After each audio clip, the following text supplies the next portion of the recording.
আসসালামু আলাইকুম wrestling lovers, কি অবস্থা সবার? শেষ হয়েছে আরো একটি মানডে নাইট র এর শো, আর এই ভিডিওতে আজকের মানডে নাইট র এর সম্পূর্ণ রিভিউ করব। ভিডিও ভালো লাগলে ভিডিওতে লাইক দিবেন, চ্যানেলে নতুন হয়ে থাকলে চ্যানেলটি সাবস্ক্রাইব করে দিবেন। ওয়েল, আজকের মানডে নাইট র এর শোটা কিক অফ করে দ্য রিং জেনারেল গান্থার। আর ফ্যান্সরা আজকে গান্থারকে যে ভয়ঙ্কর লেভেলে বু করেছে এটা একেবারে বলার বাইরে। মানে লিটারালি সে 5 থেকে 7 মিনিট কিছু বলতে পারে না। আজকে গান্থারের অবস্থা ডমিনিক মিস্টিরিওর থেকেও খারাপ ছিল। সে অনেকবার কথা বলার চেষ্টা করে, তবে ফ্যান্সরা এত পরিমাণে বু করেছে যে গান্থার কিছু বলার সুযোগ পায় না। তবে শেষ পর্যন্ত গান্থার কথা বলে, তবে এটা কিন্তু লম্বা কোনো প্রোমো সেগমেন্ট ছিল না। গান্থার বলে, আমি জন সিনাকে গিভ আপ করিয়েছি, আমি জন সিনাকে ট্যাপ আউট করিয়েছি। গান্থার বলে, I made John Cena tap out like a little bitch. মানে এরকম একটা শব্দ কিন্তু গান্থার আজকের মানডে নাইট শোতে বলেছে। এরপরে সে মাইক ড্রপ করে রিং থেকে নেমে যায়। মনে হচ্ছিল সে চলে যাবে, তবে না, সে আবারও রিং এর মধ্যে চলে আসে এবং সে সেলিব্রেট করতে থাকে। সে জন সিনাকে হারিয়েছে, এটা কিন্তু ছোটখাটো কোনো বিষয় নয়। তো সে কিন্তু সেলিব্রেট করে এবং অডিয়েন্সরা কিন্তু তাকে প্রচুর পরিমাণে বু করে। এবং গান্থারের রিয়াকশনটা এরকম ছিল যে, ভাই তোরা কত বু করতে পারিস কর, আমি এখানেই আছি। তো এরকম একটা বিষয়। এরপরে ফাইনালি গান্থার আবারও রিং থেকে নেমে যায়। অলমোস্ট সে কিন্তু চলেই যাচ্ছিল, মনে হচ্ছিল এবার সে আর ফিরে আসবে না, কিন্তু সে আবারও ফিরে আসে। তবে সে কিন্তু আর রিং এর মধ্যে আসে না, এবার সে সরাসরি চলে যায় অ্যানাউন্সার টেবিলের উপরে। সে আবারও মাইক্রোফোনটা হাতে নেয় এবং সে একই কথা বলে, সে জন সিনাকে ট্যাপ আউট করিয়েছে, সে জন সিনাকে গিভ আপ করিয়েছে। এটা বলে গান্থার সেখান থেকে চলে যায় ব্যাক স্টেজে। আর এই সেগমেন্টটা কিন্তু এখানেই শেষ হয় না, এই সেগমেন্টটা কিন্তু চলমান থাকে। ব্যাক স্টেজে কিন্তু গান্থার চলে যায়। প্রথমে গান্থারের ফেস অফ হয় আলফা একাডেমির সঙ্গে, এরপরে তার ফেস অফ হয় R-Truth-এর সঙ্গে, এবং সবার শেষে তার ফেস অফ হয় অ্যাডাম পিয়ার্সের সঙ্গে।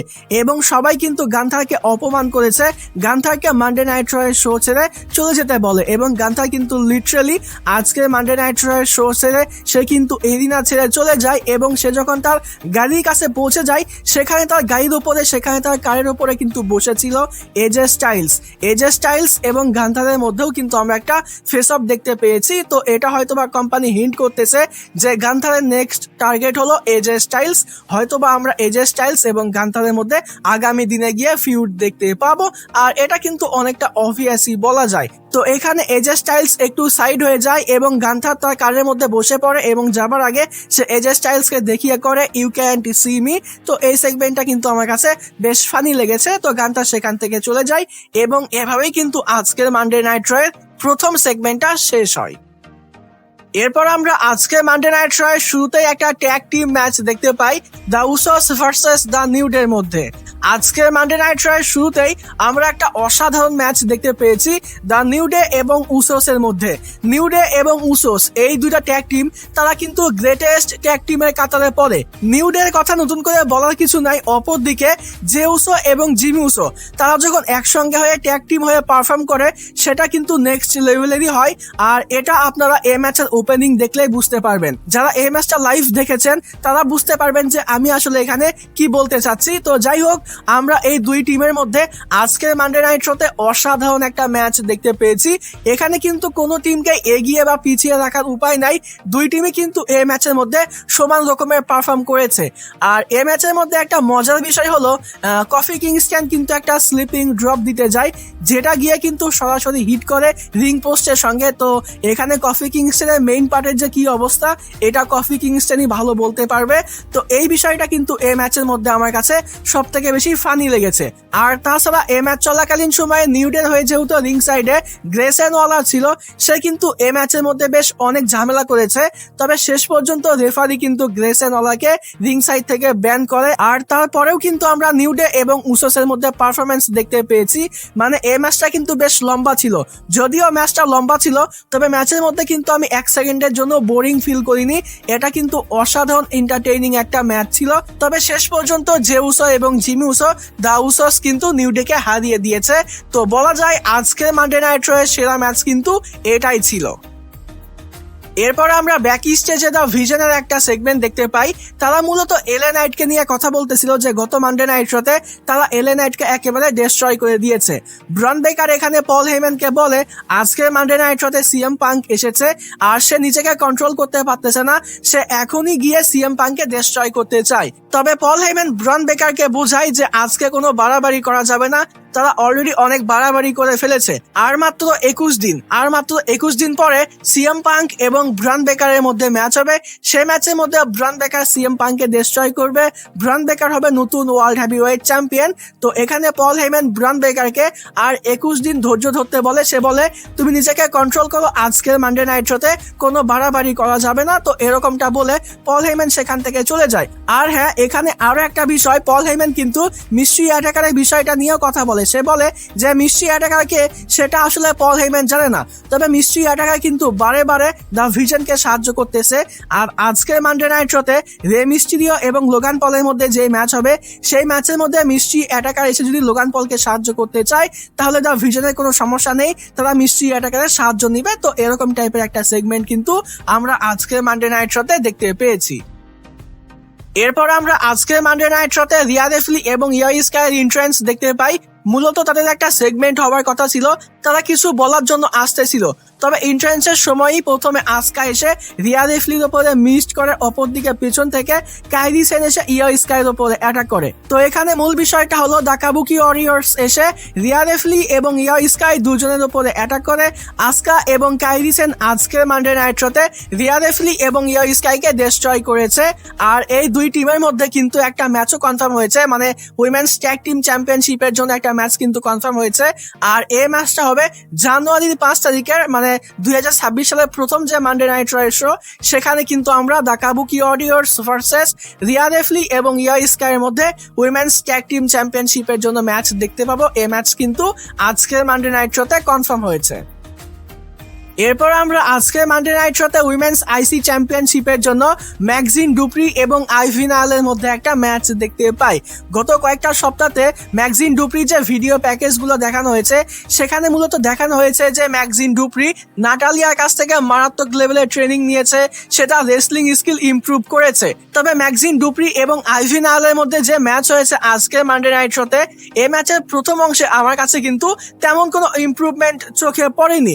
তবে ম্যাচের শেষের দিকে গিয়ে আমার কাছে মনে হয়েছে আসলেই ম্যাগজিন ডুপ্রি কিন্তু তার রেসলিং স্কিল বা কয়েকটা মুভে কিন্তু সে ইমপ্রুভমেন্ট এনেছে। তবে বলা যায় যে ওভারঅল পুরো ম্যাচেই কিন্তু আইভি নায়াল ম্যাগজিন ডুপ্রির উপরে ডমিনেট করেছে। তবে ম্যাচের শেষে কিন্তু ম্যাগজিন ডুপ্রি আইভি নায়ালকে অ্যাঙ্গেল লক করে এবং সে কিন্তু এই যে অ্যাঙ্গেল লকটা এটা কিন্তু অনেক ভালোভাবেই শিখেছে এবং অ্যাঙ্গেল লক করেই কিন্তু সে আজকের মানডে নাইট শোতে আইভি নায়ালকে হারায় এবং সে তার উইমেন্স আইসি চ্যাম্পিয়নশিপটা সাকসেসফুলি রিটেইন করে নেয়। তো এটা কিন্তু ম্যাগজিন ডুপ্রির জন্য আসলেই অনেক বড় একটা বিষয়। এরপর আমরা ব্যাক স্টেজে অ্যাডাম পিয়ার্স, জেভন এভান্স এবং লস আমেরিকানোর মধ্যে একটা সেগমেন্ট দেখতে পাই। এটা কিন্তু তেমন ইম্পর্টেন্ট কোনো সেগমেন্ট ছিল না। এই সেগমেন্টের মধ্যে মূলত জেভন এভান্স এবং রায়ো আমেরিকানোর মধ্যে আগামী মানডে নাইট এর জন্য একটা ম্যাচ কনফার্ম করা হয়েছে। তো তেমন ইম্পর্টেন্ট কিছু কিন্তু এই সেগমেন্টের মধ্যে ছিল না, শুধুমাত্র একটা ম্যাচই কিন্তু আগামী সপ্তাহের জন্য এই সেগমেন্টের মধ্যে কনফার্ম করা হয়েছে। এরপর ফাইনালি আজকের মানডে নাইট শোতে best in the world CM পাঙ্কের রিটার্ন হয়। আজকের মানডে নাইট শোতে আমরা সিএম পাঙ্কের কাছ থেকে মারাত্মক একটা প্রোমো সেগমেন্ট দেখতে পাই। সিএম পাঙ্ক কিন্তু ব্রন বেকারকে নিয়ে মারাত্মক কিছু কথা বলে, এমনকি সে কিন্তু ব্রন বেকারকে নিয়ে পার্সোনাল কিছু কথাবার্তা বলেছে। তো সিএম পাঙ্ক এখানে ব্রন বেকারকে ক্রস আইড বলে, এমনকি তাকে কিন্তু নেপো বেবিস পর্যন্ত বলেছে। তো সিএম পাঙ্ক এখানে ব্রন বেকারকে উদ্দেশ্য করে বলে যে ব্রন বেকার তার লড়াইয়ে যথেষ্ট শক্তিশালী নয়, কারণ তার ম্যাচ জিততে হলে অন্যের সাহায্যের প্রয়োজন হয়, সে কিন্তু অন্যের ওপরে নির্ভরশীল, এমনটা কিন্তু সিএম পাঙ্ক ব্রন বেকারকে উদ্দেশ্য করে বলে। সে বলে যে ব্রন বেকার আমাকে ওয়ার গেমসে পিন করেছে, তবে সে কিন্তু একা আমাকে পিন করতে পারেনি, তার কিন্তু অন্যের সাহায্য নিতে হয়েছে, মানে মিস্ট্রি অ্যাটাকারের বিষয়টা কিন্তু সিএম পাঙ্ক এখানে বলে।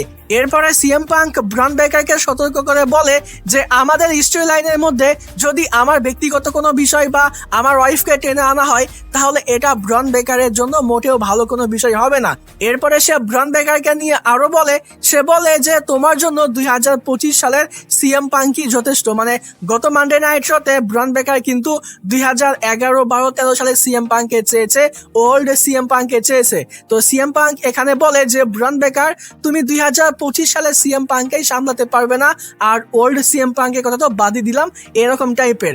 এমনকি জানুয়ারি 5 তারিখে সিএম পাঙ্ক এবং ব্রন বেকারের মধ্যে যে ম্যাচ হবে সেই ম্যাচের মধ্যে যেন ব্রন বেকার তার বাবা এবং তার কাকাকেও নিয়ে আসে, সিএম পাঙ্ক একাই তার পুরো ফ্যামিলিকে ডিস্ট্রয় করে দিবে, এরকম টাইপের ভয়ঙ্কর কিছু কথাবার্তা কিন্তু সিএম পাঙ্ক আজকের মানডে নাইট শোতে ব্রন বেকারকে নিয়ে বলে। তো সিএম পাঙ্কের যে প্রোমো সেগমেন্ট এটা কিন্তু আমার কাছে মারাত্মক লেগেছে। আর সিএম পাঙ্ক যখন মাইকে আসে তখন সে যে কি কি বলতে পারে এই বিষয়টা নিয়ে আই থিঙ্ক আমাদের সকলেরই ঠিকঠাক একটা ধারণা আছে। এরপর আমরা আজকের মানডে নাইট শোতে উইমেন্স ওয়ার্ল্ড চ্যাম্পিয়নশিপের জন্য স্টেফনি ভেকার এবং রাকেল রড্রিগেজের মধ্যে একটা ম্যাচ দেখতে পাই। ডিসেন্ট একটা ম্যাচ ছিল, খুব বেশি ভালো ছিল না, খুব বেশি খারাপও ছিল না, দুজনেই এই ম্যাচের মধ্যে ঠিকঠাক পারফর্ম করেছে। স্টেফনি ভেকারের কাছ থেকে আমরা এই ম্যাচের মধ্যে ডেভিলস কিস দেখতে পেয়েছি। আর এই ম্যাচের শেষে চলে আসে নিকি বেলা। নিকি বেলা এসে স্টেফনি ভেকার এবং রাকেল রড্রিগেজ দুজনের উপরেই অ্যাটাক করে। তো এই ম্যাচের এন্ডিংটা যেভাবে দেখানো হয়েছে, তিনজনের মধ্যে যেহেতু ফিউড চলতেছে, আমার কাছে কেন জানি মনে হচ্ছে যে আমরা খুব শীঘ্রই এই তিনজনের মধ্যে একটা ট্রিপল থ্রেট ম্যাচ দেখতে পাবো। সম্ভবত জানুয়ারি 5 তারিখে 2026 সালের প্রথম যে মানডে নাইট শো হবে যেখানে সিএম পাঙ্ক এবং ব্রন বেকারের মধ্যে ম্যাচ হবে। তো সেই শোতে আমরা নিকি বেলা, স্টেফনি ভেকার এবং রাকেল রড্রিগেজের মধ্যে উইমেন্স ওয়ার্ল্ড চ্যাম্পিয়নশিপের জন্য একটা ট্রিপল থ্রেট ম্যাচ দেখতে পেতে পারি। পার্সোনালি এটা আমার কাছে মনে হচ্ছে, আবার এই ম্যাচটা নাও হতে পারে। তবে আমার কাছে মনে হয় যে এই ম্যাচের এন্ডিংটা যেভাবে দেখানো হয়েছে তাতে করে ঠিকঠাক একটা সম্ভাবনা আছে আমরা এই তিনজনের মধ্যে একটা ট্রিপল থ্রেট ম্যাচ দেখতে পাবো। এরপর আমাদেরকে ব্যাক স্টেজে অ্যাডাম পেয়ার্স এবং পল হেইম্যানকে দেখানো হয়। তো অ্যাডাম পেয়ার্স মূলত পল হেইম্যানকে বলে যে মিষ্টি অ্যাটাকারটা আসলে কে, যে বারে বারে এসে তোমাদেরকে সাহায্য করতেছে, এই বিষয়টা আজকে রাতের মধ্যেই আমাকে জানাতে হবে। তো পল হেইম্যান এখানে অ্যাডাম পেয়ার্সকে বলে যে সেই মিষ্টি অ্যাটাকার হলো সেথ রলিন্স, না সেটা বেকি লিঞ্চ, না সেটা নিক অল্ডিস, সেটা ব্রুনো সামার্তিনো। মানে এখানে পল হেইম্যান অ্যাডাম পেয়ার্সকে মূলত এটাই বলতে চাচ্ছে যে মিষ্টি অ্যাটাকারটাকে এটা আসলে আমি জানি না। তো এরকম টাইপের একটা সেগমেন্ট দেখতে পেয়েছি। তবে এই মিষ্টি অ্যাটাকারকে এটা আমরা সামনের দিকে গিয়ে জানতে পারবো। ডিয়ার অডিয়েন্স, আজকের মানডে নাইট শোয়ের মেইন ইভেন্ট নিয়ে কথা বলার আগে আপনাদের কাছে একটা রিকোয়েস্ট করতে চাই। আর রিকোয়েস্টটা হলো আপনারা আজকের ভিডিওতে বেশি বেশি লাইক, কমেন্ট এবং যদি পসিবল হয় তাহলে আজকের ভিডিওটা আপনারা একটু বেশি বেশি শেয়ার করবেন। কারণ বর্তমান সময়ে আমাদের চ্যানেলের রিচ কিন্তু একেবারেই ডাউন চলতেছে। কারণ আমাদের চ্যানেলে কিন্তু গত কয়েকদিনে ঠিকঠাক মতো ভিডিও আপলোড করা হয়নি। তো যার কারণে বর্তমান সময়ে আমাদের চ্যানেলের রিচ কিন্তু ডাউন। তো আপনারা যদি একটু ভিডিওতে লাইক, কমেন্ট বেশি বেশি করে করেন তাহলে হয়তোবা আমাদের চ্যানেলের রিচ আবারও আগের মতো হয়ে যেতে পারে। আর যদি সম্ভব হয় তাহলে অবশ্যই কিন্তু আপনারা ভিডিওটা শেয়ার করে দিবেন। তো যাই হোক, এবার আসি আজকের মানডে নাইট শোয়ের মেইন ইভেন্টে। আজকের মানডে নাইট শোয়ের মেইন ইভেন্টে লোগান পল এবং রে মিস্টিরিওর মধ্যে একটা ম্যাচ হয়। তো এটাও কিন্তু ডিসেন্ট একটা ম্যাচ ছিল, দুজনে এই ম্যাচের মধ্যে ঠিকঠাক পারফর্ম করেছে। আমার কাছে এভারেজ টাইপের একটা ম্যাচ মনে হয়েছে, খুব বেশি ভালো না আবার খুব বেশি খারাপও না। এই ম্যাচ চলাকালীন সময়ে রিং সাইডে কিন্তু ব্রন বেকার এবং ব্রনসন রিড আসার চেষ্টা করে। তবে সিএম পাঙ্ক কিন্তু স্টিল চেয়ার নিয়ে সেখানেই ব্রনসন রিড এবং ব্রন বেকারের উপরে অ্যাটাক করে, যার কারণে ব্রনসন রিড আর ব্রন বেকার কিন্তু এই ম্যাচের মধ্যে আসতে পারে না। তারা কিন্তু শুরুতেই এই ম্যাচ থেকে সাইড হয়ে যায়। তবে এই ম্যাচের মধ্যে কিন্তু ফাইনালি মিস্ট্রি অ্যাটাকার চলে আসে এবং সে এসে কিন্তু রে মিস্ট্রিওকে স্টম্প করে। আর যার কারণে লোগান পল কিন্তু এই ম্যাচের মধ্যে রে মিস্ট্রিওকে হারিয়ে দিয়েছে, সে কিন্তু এই ম্যাচটা জিতে নিয়েছে। এই ম্যাচটা শেষ হয়ে যাওয়ার পরে আমরা লোগান পল এবং মিস্ট্রি অ্যাটাকারের মধ্যে একটা ফেস অফ দেখতে পাই। তো সেখানে সিএম পাঙ্ক চলে আসে স্টিল চেয়ার নিয়ে। সিএম পাঙ্ক যখন স্টিল চেয়ার নিয়ে আসে তখন রিং থেকে লোগান পল নেমে যায় আর মিস্ট্রি অ্যাটাকার অডিয়েন্সদের মধ্যে চলে যায়। তো সিএম পাঙ্ক দাঁড়িয়ে দাঁড়িয়ে দেখতেছিল আর সেই মিস্ট্রি অ্যাটাকার নিজেকে রিভিল করে আজকের মানডে নাইট শোতে। আর এই মিস্ট্রি অ্যাটাকারটা অন্য কেউ না, এটা হলো অস্টিন থিওরি। ডাব্লিউডাব্লিউই কিন্তু এই মিস্ট্রি অ্যাটাকারকে নিয়ে অনেক নাটকীয়তা করেছে, অনেক সুপারস্টারকে দিয়ে আমাদেরকে বিভ্রান্ত করার চেষ্টা করেছে, তবে শেষ পর্যন্ত কোম্পানি কিন্তু অস্টিন থিওরিকে রিভিল করেছে। তো ফাইনালি কিন্তু আজকের মানডে নাইট শোতে আমরা মিস্ট্রি হুডি গাই হিসেবে অস্টিন থিওরিকে রিভিল হতে দেখতে পাই। তো অস্টিন থিওরি যখন নিজেকে রিভিল করে সিএম পাঙ্ক তাকে দেখতেছিল, এ ফাঁকে পেছন থেকে চলে আসে ব্রন বেকার। তো সিএম পাঙ্ক পেছনে ঘুরতেই ব্রন বেকার কিন্তু সিএম পাঙ্কে মারাত্মক লেভেলের একটা স্পিয়ার হিট করে। তো এখানে মূলত ব্রন বেকার আজকের মানডে নাইট শোতে সিএম পাঙ্কে ডিস্ট্রয় করেছে। এরপরে সিএম পাঙ্কের ওয়ার্ল্ড হেভিওয়েট যে চ্যাম্পিয়নশিপটা আছে সেটা নিয়ে সে একটু শো অফ করে। তো এভাবেই মূলত আজকের মানডে নাইট শোয়ের শোটা শেষ হয়েছে। আজকের মানডে নাইট শোয়ের মূল বিষয়টা হলো আজকের মানডে নাইট শোতে মিস্ট্রি অ্যাটাকার রিভিল হয়েছে, আর মিস্ট্রি অ্যাটাকারটা অন্য কেউ না, এটা হলো অস্টিন থিওরি। তো ডিয়ার অডিয়েন্স, এই ছিল আজকের মানডে নাইট শো, এই ছিল আজকের মানডে নাইট শো এর রিভিউ ভিডিও। আজকের মানডে নাইট শো এর শোটা আপনাদের কাছে কেমন লেগেছে অবশ্যই কিন্তু এই ভিডিওতে কমেন্ট করে জানিয়ে দিবেন। আর এই ভিডিওটা ভালো লাগলে ভিডিওতে লাইক দিবেন, চ্যানেলে নতুন হয়ে থাকলে চ্যানেলটি সাবস্ক্রাইব করে দিবেন। আজকের মতো এখানেই বিদায় নিচ্ছি। যাবার আগে একটি কথাই বলতে চাই, যদি রেসলিং ভালোবাসো তাহলে আমরা সবাই এক টিম।